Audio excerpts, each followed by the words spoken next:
Players, can you believe it? We are halfway through 2026. And if you've been around here for a while, you know what that means. It's time for us to look back at the year that was so far. So yes, we're going to take a moment right now to look at the best albums of 2026 so far. Now, I know if you're a reader of soulandstereo.com, you follow me on Instagram, TikTok, those places. I'm sure you're going to be like, you already did that post a few weeks ago. Well, I have two things to respond to that. Number one, quiet, you're a hater. Second, in the past month alone, we've had some great albums. So even though you've seen the previous posts of my best albums of the year so far on soulandstereo.com, we're due for an upgrade. So this video will have a few of those, but we're going to have some surprises for you because in fact, we're going to look at the 20 best albums of 2026 so far, and a few surprises are on the way. Come along with you, boy.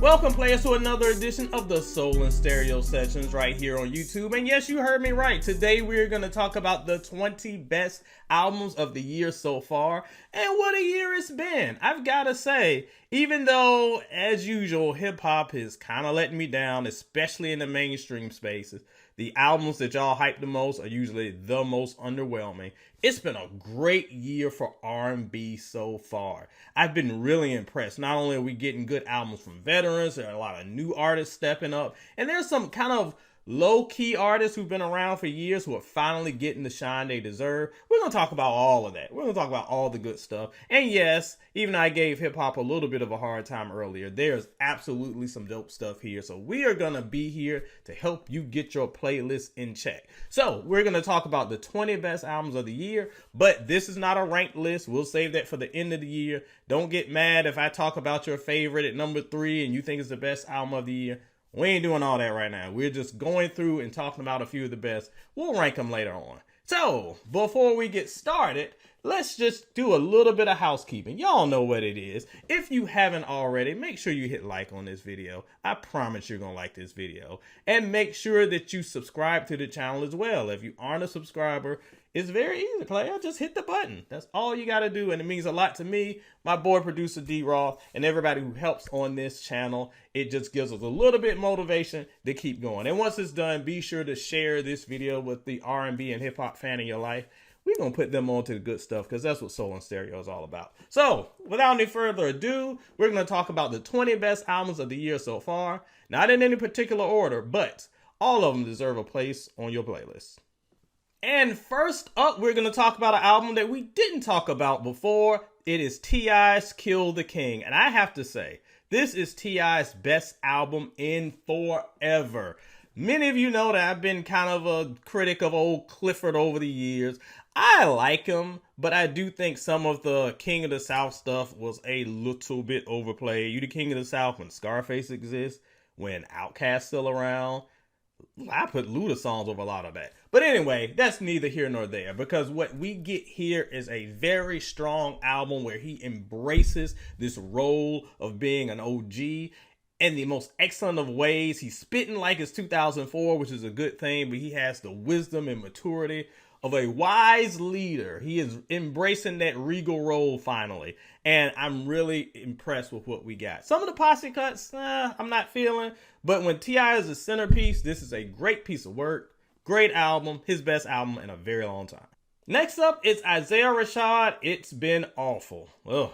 The man has been going through it, as you can tell by the title, but the album isn't awful at all. He's an artist that I see a lot of people really celebrate, and I've liked a little bit of his stuff, but this is the album that really connects with me. He has gone through a lot, and he uses this project to talk about the personal struggles he has, but he does it in such an excellent way as far as storytelling.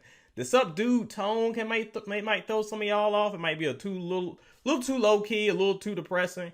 But if you're stuck into the story and the messages that he's presenting, and really trying to live his life openly, so you can understand where he's coming from, because I'm sure a lot of people can. This is a great piece of self-reflection. Artistry at work here. I am really impressed by this. In my opinion, this is probably his best work and very much worthy of your time. Up next is my boy AZ and Do or Die 3. Do or Die 2, I know got some mixed reviews. I liked it. I know some people didn't. And I get it. Sequel albums always come with baggage. It's kind of a bad idea to do a sequel album. But this one really hits. I've long said that I believe AZ is the most underrated artist of all time. He creates great albums. He has classic songs.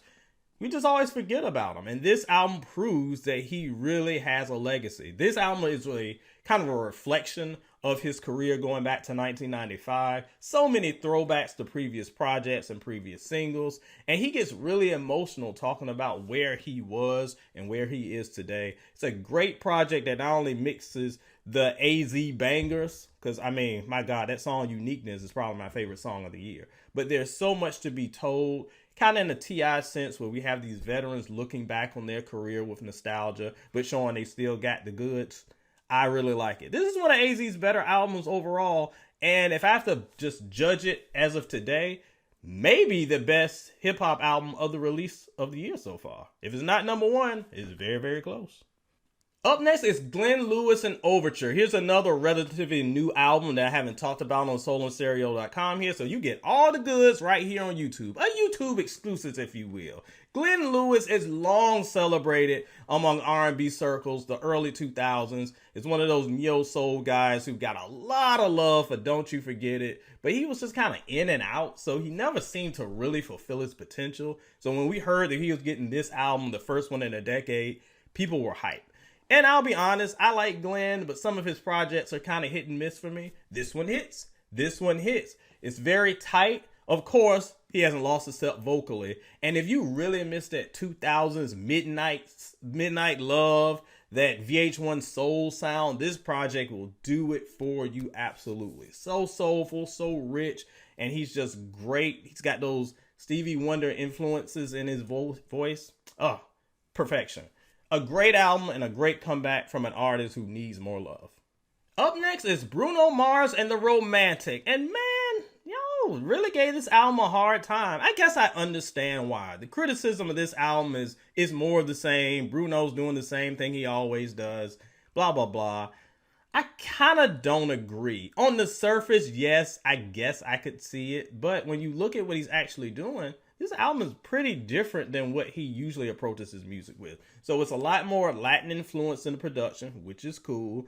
And I think the writing itself is just a little bit more mature. He's really looking at a different aspect of romance. And you can tell that he's growing and being a little bit more grown man in some of his approaches. Yes, the sound is very throwback and vintage, which is a Bruno Mars trademark. I guess if you wanted him to sound like modern R&B, you would be annoyed. But it's Bruno doing his Bruno thing, and it's done very well. It's not his best album by any means, but I think when you look at the field of R&B today, I think it's pretty solid and one of the better releases of the year. Another win for Bruno. If you're not feeling his type of R&B, this probably won't win you over. But if you like it, you like it. Next up is El Mean and Sounds for Someone. And this is a way to make a first impression. This British Sudanese crooner, his music is just if I could describe it, it's like this minimalistic, genteel music. It feels very gentle. It's very clean your house on a weekend type music. It just feels very good, soft, and graceful. And I love that we can have that type of R&B in a genre that used to have lots of diverse sounds and then all kind of just became like talky, hip-hoppy stuff. I don't like that. I like diversity in my R&B, and that's what this is here. He presents such a field of intimacy with each one of these songs. It's very alluring, very captivating. And again, this may not be an album that hits for everybody because it is so low key. But if you're looking for like well done lyricism, romance, and music that really connects on the intimate level, I think this is an album worth your time. Next up is Nick, Grant, and Smile. And add Nick to that list of rappers, of those underrated rappers who should be bigger than they are. I always put him on this list because this guy has been great for so long. There have been a couple albums he's dropped and I was like, I ain't really feeling. But this one puts him back on the right track. It's short, it's sweet, it's no frills hip hop, and he's just bar, bar, bar, bar, bar. And I'm okay with that when you have the ability to drop heat like this. The bars are sharp, they're thoughtful, and they're delivered with such confidence. You think he was in the game for 30 years the way he just spits with such confidence. Great guest stars on this as well. So if you're missing some hip hop, there's just no frills, almost like those old school mixtapes back in the day. Smile is the project. That'll make you smile. Sorry, I had to do it. Next up is Hill Street Soul and Nasalifa, and I hope I said that title right because I be struggling. Can we as a family just stop sleeping on this woman? She is incredible. Hill has been around for a long time. But this Neo Soul project is just the album that you've been missing. I talked a little earlier about Glenn Lewis. If you've been missing that 2000s R&B sound, I think this album does that too. And he does it actually even a little bit better. Her vocals are pristine and she's not chasing any trends. This is just R&B that we fell in love with. It's robust, it's strong, and it's just a manifestation of Black love and experience. The themes hit really hard here, and they're really needed in today's society and music. So it's good grown folk R&B styled in a way that really harkens back to the glory days. And sometimes you just want to hear a love song with no drama, no foolishness, no chains attached, just good, wholesome R&B that makes you feel good. Nasalifa is it. This is it. This is one of my favorite projects of the year. Can't put it at number one. I'll tell you what I think my number one is a little bit later on, but it might be number two. It's very high on the list. Up next is Jalen Josie and Serial Romantic. This artist is another one of those ones, y'all. Y'all hear me complain about it all the time. An incredible artist just slides under the radar. I'm like, why ain't nobody checking for Jalen? She's so great. And this album is another winner for her. It's just a look at kind of romance and kind of the modern lens. We talked about Glenn Lewis and Hill Street Soul, artists who are kind of more in the vein of kind of like the early 2000s. This music is very timely. It's a very kind of almost humorous look at modern love and R&B. Look, she been through some things and she can be a little grouchy, but the vulnerability is what makes this more than just the usual rant sessions that I usually hear in modern R&B music. It's very smart. It's very funny at times. It's also very real. She's not running away from her pain. She's also not really embracing her pain. She's just letting you know that the pain exists and that she's working through it. And that makes the music very much relatable. Well sung, well produced. I can't hate on this at all. The only hate that I have is that she's been around too long for us to be ignoring how great she is. So give Serial Romantic a spin, please, because I need y'all to have some dope stuff on your playlist. And Jalen's dope. Coming in next is Blue and Exile, Time Heals Everything. I mean, at this point, if Blue puts out an album, it's going to end up on the best albums of the year list. Like, let's just be real. The dude has not missed at all in the 10, 20 years he's been putting out music. Like, he's always done well. And when he is paired with Exile specifically, it is a guaranteed seal of excellence. This gives you exactly what you would think. Exile's got the soulful production. I'm all the way back to Below the Heavens. Like, it's all that style. If you love that, you'll love this here. And Blue is just always so great at those deep, soul-stirring, introspective bars. It all comes together. The chemistry is wonderful. These two are just seamless in what they do. And it's another great project. I can't put it up there with the best of their projects, but as far as the best of 2026, absolutely. Another winner, Blue and Exile. When you see those names, you know excellence is to come. Next up is Brent Faiyaz and Icon. And if you know me, this might surprise you because I haven't always been the biggest Brent supporter. And it's not that I ever doubted his talent, not at all. He's an artist that I was frustrated with because I like a song, but then I hear the albums and they're up and down, up and down, up and down. And y'all know me, when I want my albums, I want my album experiences to be consistent throughout. Not just cherry picking 2 or 3 good songs and then pretending the others don't exist. That's not good. But Icon, with a name like Icon, you better deliver. And for the most part, he does. He gives us a complete album experience. Probably the most complete album experience that I've heard from him.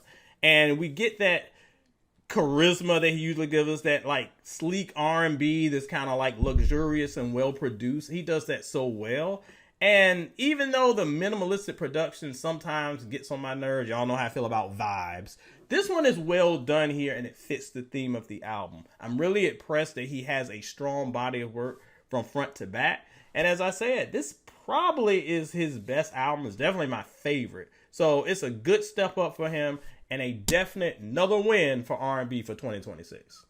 Next up is another artist I haven't talked about previously, but his album just dropped and it's very impressive. Devin Morris and Sakura. Devin's another one who always gives me great songs. The projects are usually okay. This project though, this might be his best album to date. I love how he brings together so many genres sonically. You got stuff that sounds like 90s R&B. You got stuff that sounds like 80s pop. You've got modern mixed with like the past, and it all comes together so well. I love the nerdy anime aesthetic that he actually has going on as well. This just hits all of everything I love is just encapsulated right here in this album. Devin has always been no stranger at making great songs, but this may be his greatest album to date. I implore you. Zodiac Sign, oh my God, that might be my favorite R&B song of the year. I've been wearing that song out. Incredible song that really harkens back to the 90s heyday where we got songs like this on the regular, and now they're just kind of like few and far between, but this one's burning up my playlist. Make sure you get on it. I like Devin, but I love Sakura, and I think this might be his best work today.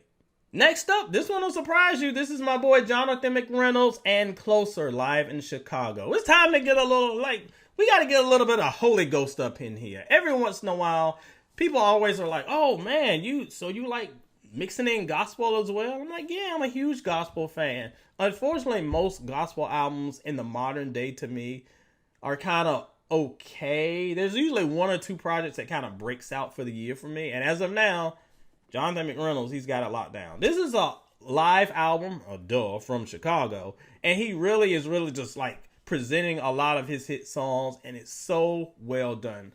A live album can either be really annoying because sometimes it's almost distracting in the way it's recorded, or the ambiance of the audience can bring so much more to it, and that's what this does. This takes songs that are already good, that are elevated, because you hear the live performances are so well done. You hear the crowd really engaged. That makes the experience so well done. Nothing hits like a good live gospel experience. That's what this album brings. Shout out to Jonathan. This is one of the sleepers of the year. And if you really miss having some good live gospel in your life, I think this album is worth the journey.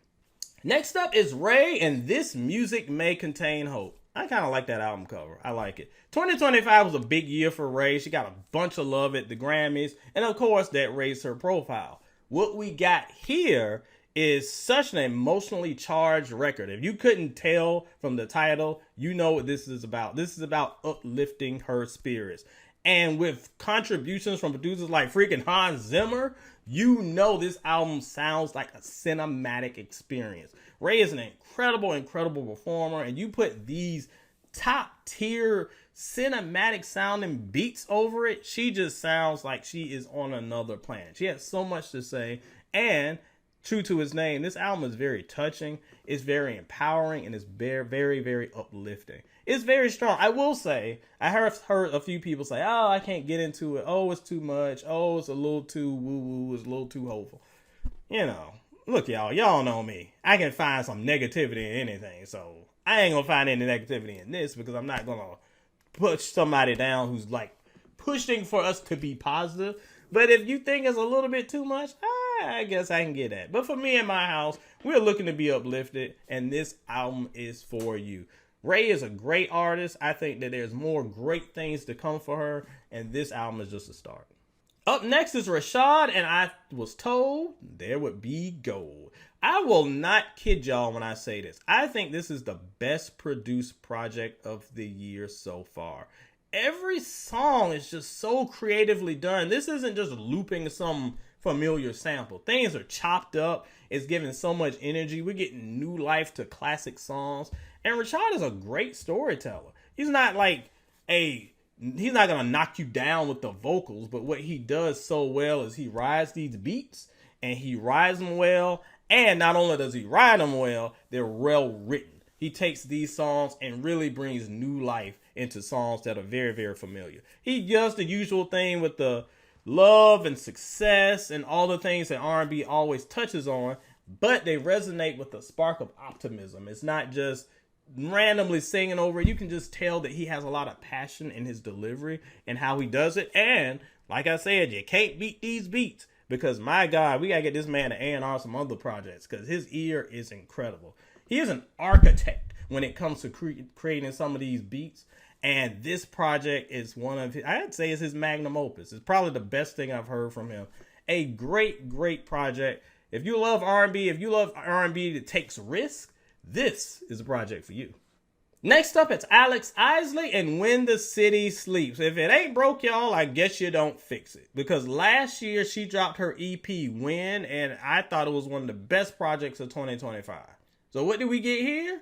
The EP again with some extra songs on it. Now, I would complain if the new songs were whack, or if I was like, oh, this is lazy. But when you put more good stuff on an already good project, I ain't mad.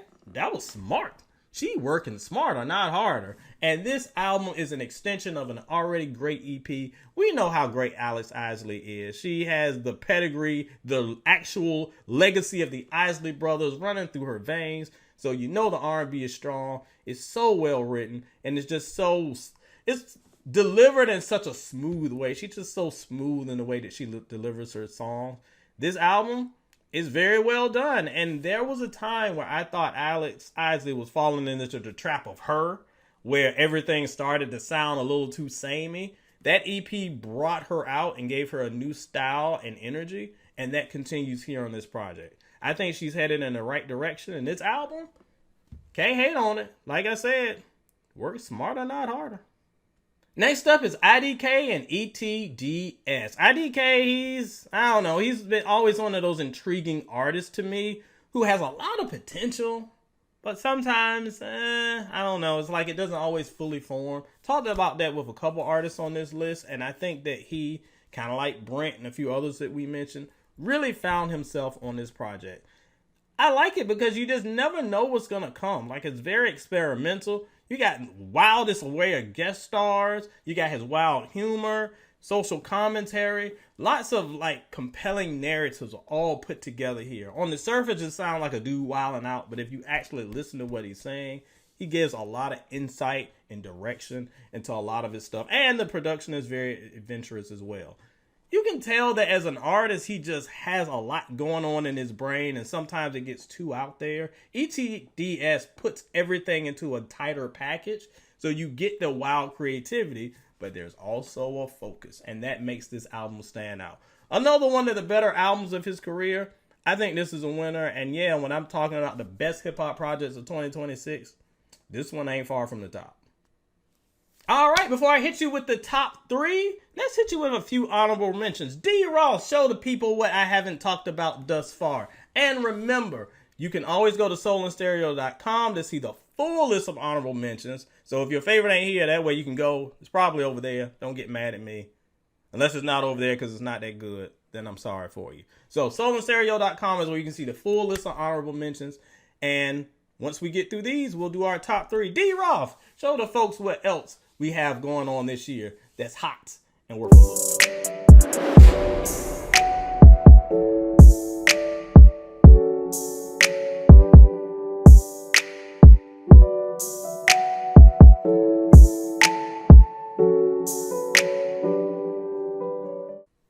right, next up is one of the most anticipated albums of the year, and for the most part, I think it lived up to expectations, and that's J. Cole's The Fall Off. Now, I say it lived up to expectations. I know a lot of people were expecting like a 5-star instant classic, the 5-star album we still haven't gotten from J. Cole. We have not. I'm sorry, we haven't gotten it. And I love J. Cole. Sorry, we haven't gotten it yet. This ain't it either. But what we got, I think, was very well done. So this album is a double album, and the first half really talks about J. Cole's rise to artistry, finding himself from the mixtape grind and becoming this artist. And the second half is him looking back. He's already achieved the pinnacle, and he's looking back at where he is as a father, as a husband, as a kind of OG in the game, as weird as it sounds, and looking back at all of that. So it really encompasses his entire career, and only the way J. Cole can. Of course, the bars are incredible. Of course, the storytelling is well done. Of course, there are songs here that I'm still wearing out like Life Sentence. But what it is a great look at his career, and not just his career, but kind of hip-hop in the past 15 years. I think it does a great job of showing where we are and where we came from. And I really appreciate him for doing that part of the story. So, yeah, it's not the instant classic we thought, but I still would say it's one of his better albums, just not the best album. And if this is really the end of his career, I ain't really buying that yet. If this is the end, this is a solid way to end things. As always, J. Cole is always going to march to the beat of his own drum. He never does what you think he's going to do, but he always does what's right for him, and usually it works out well. The Fall Off, I think, is a solid way to wrap things up. Up next is Kehlani's self-titled album. This album makes me so happy. I'll tell you why. Because for years, y'all on this very space and these comments have been telling me how incredible Kehlani is. For years, since before the pandemic. And I've always been like, I don't know. Like, she okay. Everything was alright. She had some good stuff. The album in 2020 was good. But there was nothing that really made me feel like the hype had been realized. But then we got Folded, and I was like, this is an incredible song. And instead of running away from that sound and saying, oh, that's a one-off, I'm going to go back to my other stuff, I think she really embraced that sound, and she has really found herself as an artist. And this album is a reflection of this version of Kehlani, and I absolutely love it. She's got songs with Usher, Brandy, Clips, Wayne, and they just sound so great. It's just she has melded herself so much into this era of R&B. She's brought in folks. She sounds, when she puts herself next to these top tier artists, she sounds as good or better than them. The song with Brandy, they sound almost interchangeable. It's the best I've ever heard her sound vocally. And then they're just such fun songs like Cruise Control that are completely a different type of sound, but still work very well within the context of this album. I am very, very impressed in everything she does. This album made me a believer in Kehlani, and I am very happy to say that the genre of R&B is in good hands because we have a young artist who has been around a long time, and this is a mainstream release that is getting the love it deserves. I'm very happy for this, and I'm very happy for the direction that R&B is going. Who would have thought? Who would have thought Kehlani would be the one to help usher us into a new direction? But here we are, and I love this project so much. And the last album on our list is Jill Scott, To Whom This May Concern.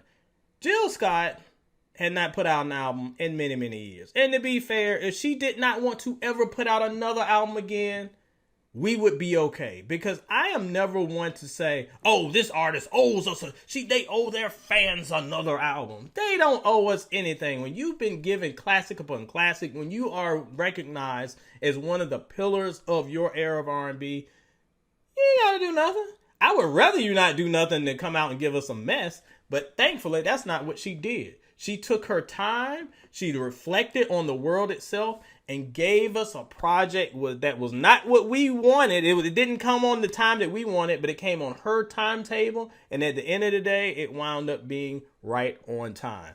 It is so refreshing to hear a project that's filled with love, wisdom, social commentary, her trademark vulnerability, all at the time where the world and the listeners need it most.